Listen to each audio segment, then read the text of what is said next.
Welcome back to another edition of Idology, your weekly deep dive into all things American Idol, unofficially sponsored by Caitlin Epperly's new single and video. It's good. Go to YouTube and watch it now. Henry was born in a traveling van. I'm here with season 6 standout Melinda Doolittle. Melinda, thanks for being with us today. I am loving it. It's Hollywood week. It's gender segregated Hollywood week, in fact. Strange, I'm still a little bit like, where are my girls at? Every time you point, I see a penis. Not dealing so well with the Wednesday night episode. It felt like 2 hours of Slavery of the penis. just very bad things. Level with me? Did we suck? I don't know. Did you? I was actually assuming that we were going to walk in and act like Wednesday never happened. You're like, why are you talking about Wednesday? Yeah, I don't even understand why you're bringing it up right now. She has to go. She knows we suck. Lord help us. I felt like the Wednesday episode was Nigel Lithgow spelling out in big block letters that even Randy Jackson could read. Never mistake a wish for a certainty. The guys that you liked, the guys that you thought you might want to vote for, you don't want to vote for them. This is the ladies' season. Maniacal laugh. Maniacal laugh.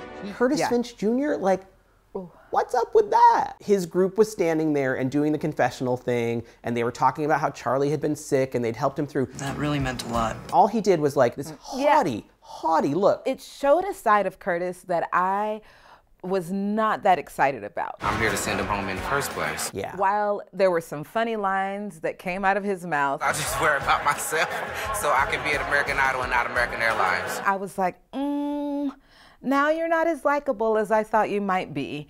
And now you're singing over my sweet Charlie, and I'm not okay with that. You know, the other person who I felt suffered during the Wednesday episode was Johnny Keezer. Oh. Yikes, he was totally like Guppy in a fish tank. It was like, and then he was a little bit arrogant. I took a risk by picking a song that I wasn't really comfortable with. Wait a minute, you're in a group, and his use of I, you know, maybe it was a poor word choice, or maybe it was like he's exhausted, but you've got to be careful about coming off like you're the star and these are your backup singers. I think what he was trying to say maybe was that everybody else in the group knew the song and he didn't. However, I still have to fault him for not knowing that song. I'm from Australia, I know that song. Yeah. I honestly tweeted Johnny that second and was like, apparently we need to study some music together. Like, I will work with you. I am here for you, because how do you not know that? The other strange part of group rounds was B-side, those guys who didn't know the words. And also, it sounded like someone knocked over a bookshelf full of glass figurines. And then Nicki was like, it's my favorite group. My favorite group, my favorite group. Nicki, like, confounded me on Wednesday. I did not understand her at all. I liked her much more on Thursday. Yes. She redeemed herself, but on Wednesday, you're telling Cortez that he disgusted you. I mean, maybe it wasn't the right song, but disgust? I was very, very disgusted by it. You're not even joking, are you? Absolutely not. So I'm just gonna say that, you know, she was a little bit out of it that day. No, it's true. I'm a bit like that. A bit random. Slightly kooky. I'll give B-side, you know, credit. I don't even know what I'm saying. I'm giving them credit. What am I giving them credit for? For what? It's just not enough when Nate got sent home without any reason given whatsoever. Why would you bring that up? I'm so sorry. It's not the end of the world, but it sucks. With contestants like Curtis, I'm always curious, aren't you aware to a large degree that you're talking to the camera? It's very hard to forget that the camera is there. However, it is easy to forget what the camera represents, which is millions of others actually hearing you say those things.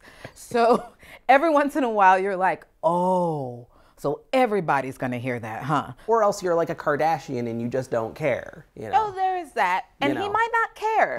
He might not care, but I think that in this position, he probably should. Yeah, at the end of the day, we don't get to vote the Kardashians out of pop culture, unfortunately.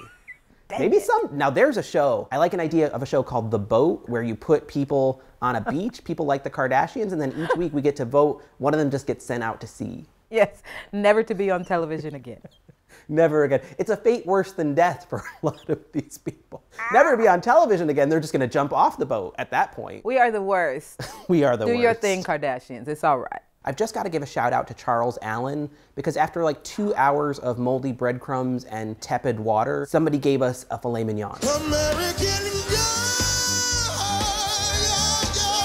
I was like, wait a minute, rewind that. Like, that's what we should have been watching for 2 hours, please. Let's switch over to the Thursday night episode. Who did you like? Because that was a much improved episode. I am going to have to give it to Cortez and Jimmy. Cortez, I mean, coming back from I Will Always Love You and going into Sunny, I mean, he just delivered. Now I'm feeling 10 feet tall. And then Jimmy, where did he come from? Time makes you bolder, children get older. Those two would definitely be in the running, but I liked Nick Boddington, his version of Stars. To me, there's just such a clarity in his voice. And you burn wild and crept up the mountainside. Beautiful voice. Something about him moved me a little bit, and I'm interested to hear more. And I also like Devin Velez once he got past making I See Trees of Green like 76 syllables. Like, it should be I See Trees of Green. Green. All of those are one-syllable words. Randy's like, they are. You'll have to forgive him.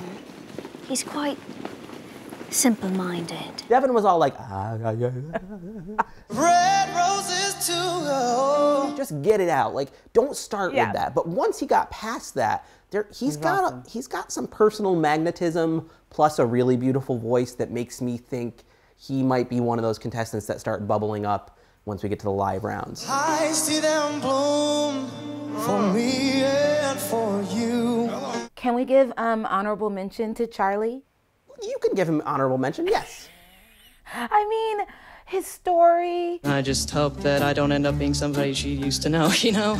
How cute was he with his little blue suede shoes? Again, something about his vocal just hits me.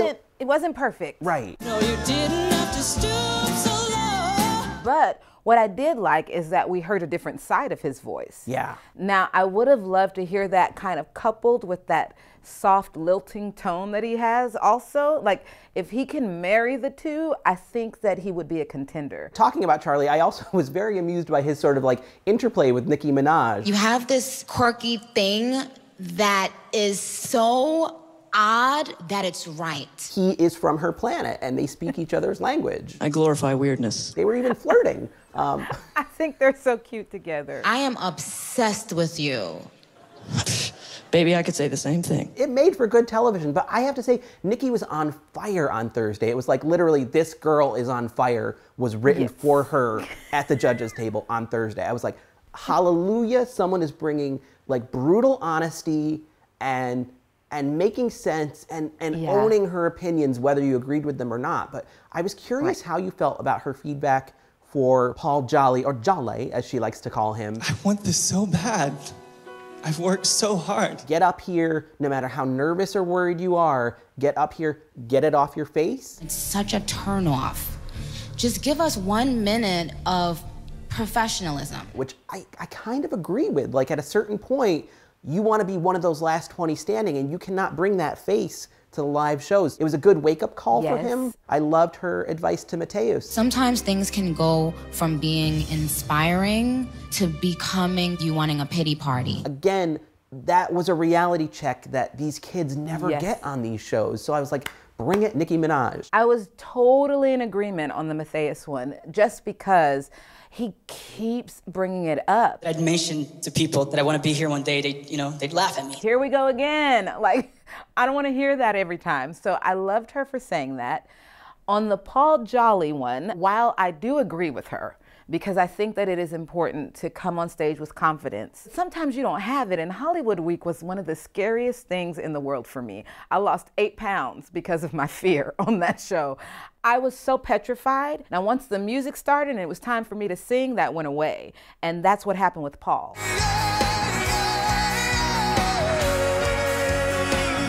It took Simon a little longer to be like, you got to get that together.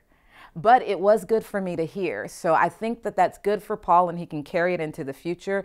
But I mean, what is this, his third time in front of the judges? He's probably still scared. We don't have any question where she stands. And I feel like the last few seasons of Idol, one of the big problems on the judges panel is they sort of couch all their information in like weird platitudes. Jennifer Lopez being like, baby, you know, I need you to stomp around the stage a little bit. And it's like, what does she really want from these kids? And at least Nicki is being clear and direct. I'm impressed by that. And I did get excited thinking somebody's actually going to judge this season. Whether I agree with her completely or not, just thank you for being honest and not mincing words and not being scared about your reputation or anything like that, just for saying what you think. Even if the message is kind of cray-cray, like with Papa Peaches. Like, Papa Peaches, no lie. But like the minute he came out, she was like, oh, that old Gaga song. The boy hadn't started singing. She didn't know what he was going to do with the song. She's the one that's put him through this far. This has gone just far enough. That flame is now completely burnt out. She knows that that's a Haley Reinhart song and she doesn't want to hear anybody else sing it. It could be that. Then, of course, she's smart. Do you ever step outside yourself, wonder what you're doing, and think you've gone mad? No. Hey, I'm Miranda Cosgrove, and you're watching ENTV. Hi, I'm Kevin Williamson, and you're watching ENTV. Hello, I am Jennifer Goodwin, and you are watching ENTV.